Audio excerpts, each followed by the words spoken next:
Grand Matin Sud Radio, 7h-9h, Jean-Jacques Bourdin. Savoir et comprendre le matin sur Sud Radio, et nous recevons Edwige Diaz, qui est députée Rassemblement National de Gironde. Bonjour. Bonjour, merci pour votre invitation. Merci d'être avec nous. L'une des porte-paroles du Rassemblement National, Edwige Diaz. Marine Le Pen sera reçue par Michel Barnier ce matin, je crois. Hein ? Oui, c'est ça.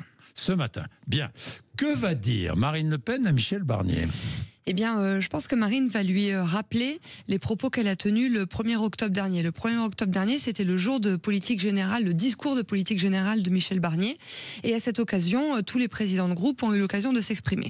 Marine a indiqué que, a priori, nous ne censurerions pas ce gouvernement. C'est-à-dire, nous allions d'abord attendre de le voir à l'œuvre, de voir les actions qu'il allait mener.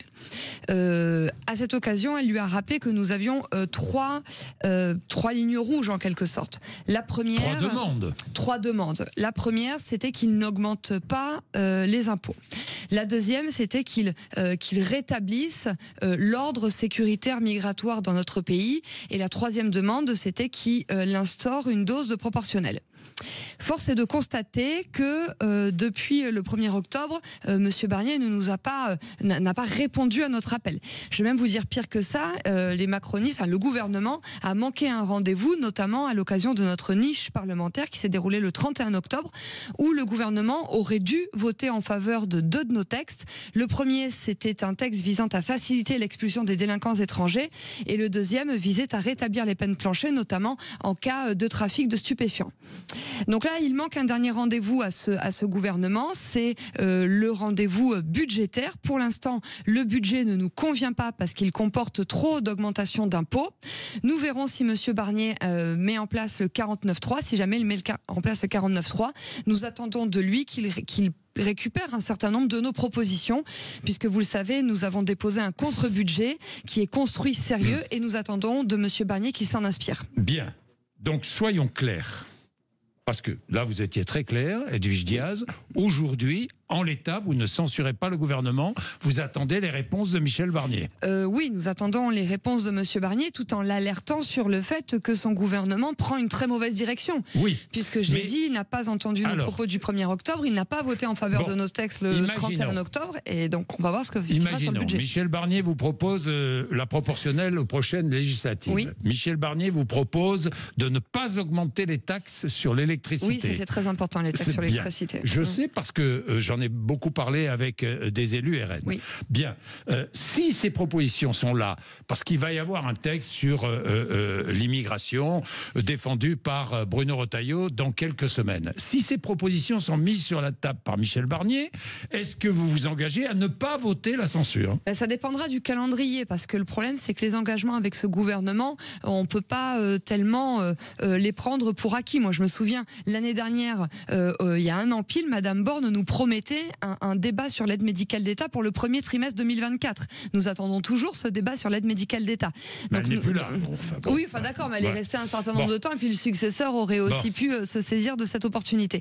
Donc nous, en fait, Monsieur Barnier doit faire preuve du plus grand des sérieux, parce que si Monsieur Barnier ne tient pas ses engagements et ne prend pas en considération les demandes du Rassemblement National, premier parti de France, eh bien oui, son gouvernement s'expose à une censure certaine. En tout cas, nous, notre main ne tremblera pas. Nous ne sommes pas ici pour servir de marchepied on a bien compris, à mais Monsieur Barnier. Vous êtes ennuyé, Edwige Diaz, parce que d'un côté, vous avez votre base qui pousse à la censure, de l'autre, vous avez beaucoup d'élus qui disent attention, si nous censurons, nous provoquons un chaos et peut-être une crise politique et une crise financière, et nous ne devons pas porter la responsabilité de cette crise. Alors, si Michel Barnier, tout à l'heure, je repose ma question parce que je suis assez têtu, si Michel Barnier, tout à l'heure, vous propose la proportionnelle législative et vous promet de ne pas augmenter les taxes sur l'électricité dans le budget, que ferez-vous ? Mais ça dépendra de son calendrier. Je ne peux pas vous dire encore parce qu'on n'a pas entendu ces propositions. Peut-être qu'il va partir sur autre chose. Si elles sont sur la table. Mais en tout cas, c'est sûr que nous regarderons ça avec attention. Avec attention. Avec bienveillance, quoi, si j'ai bien compris. Non, avec attention, ça veut dire bienveillance. Mais en fait, nous sommes des élus responsables et censurer un gouvernement, ce n'est pas une décision que l'on prend à la légère. Je voulais vous dire que oui, nous sommes très attentifs aux revendications de notre base parce que nous sommes un parti politique, contrairement aux autres, qui n'a pas l'habitude de trahir ses électeurs et de trahir sa base. Quant au chaos que vous évoquez, pardon de le dire, ça n'est pas au Rassemblement national de porter le chapeau de la responsabilité du chaos. Si nous sommes dans une situation migratoire, sécuritaire, budgétaire et économique à ce point dramatique, c'est la faute d'une seule décision politique. Ce sont les décisions politiques menées par les macronistes depuis 7 ans. Bon, si j'ai bien compris en vous écoutant attentivement, Edwige Diaz, la censure n'est pas automatique. Aujourd'hui, ce matin, vous ne dites pas « nous allons censurer le gouvernement ». Tout à fait. C'est clair. Je ne vous dis pas qu'on va le censurer, je dis que le gouvernement prend la mauvaise direction s'il souhaite conserver... La direction risque la censure. Exactement. Le gouvernement dit risque la censure. C'est ce que vous dites. Oui, tout à fait. Mais moi, j'ai une autre question.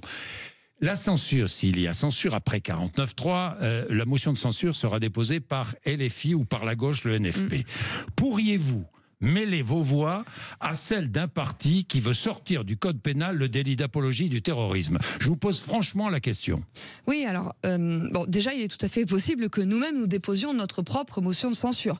Mais ça veut dire que vous ne voteriez pas la censure ça veut dire deux choses. Ça veut dire que nous, on peut déposer une motion de censure, on l'a déjà fait. Malheureusement, avec le sectarisme qui les caractérise, la gauche ne vote jamais en faveur de nos textes. Mais nous, nous ne sommes pas dans cette situation-là. Nous votons les motions de censure dès lors que nous souhaitons qu'elles soient votées. C'est ça. Et donc, s'il faut voter avec un autre groupe politique, ça ne nous pose pas de problème. Ça ne veut pas dire que nous partageons... Ça ne vous pose pas de problème de voter avec un parti qui veut sortir du code pénal le délit d'apologie du terrorisme. Ça veut dire que nous ne partageons pas les orientations d'un autre groupe politique, mais ça veut dire qu'il faut que ce gouvernement soit censuré. Alors, sur la proposition de loi particulièrement indigne de la France insoumise que vous évoquez, nous, comme beaucoup de Français, nous avons été très choqués. Et moi, en tant que député de la Gironde, je suis aussi particulièrement indignée que les 2 députés LFI de la Gironde aient co-signé cette proposition de loi.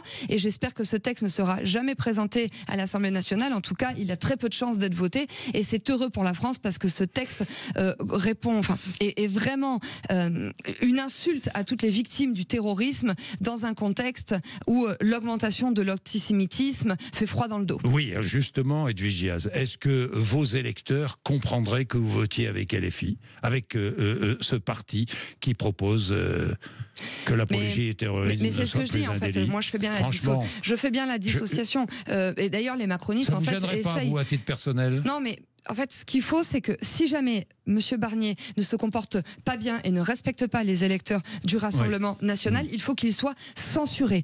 Et donc, voter avec un autre parti politique en faveur d'une motion de censure, ça ne signifie pas épouser ses orientations politiques. Une fois que vous avez une fois que vous avez voté la motion de censure, que le gouvernement est renversé, ça ne signifie pas que nous allons gouverner ensemble. Ça, c'est ce que les macronistes essayent de faire croire. Mais ça n'est pas le fond, ça n'est pas la portée constitutionnelle d'une motion de censure. Bien. Merci Edwige Diaz d'être venue nous voir ce matin sur l'antenne de Sud Radio. Vous réagissez évidemment.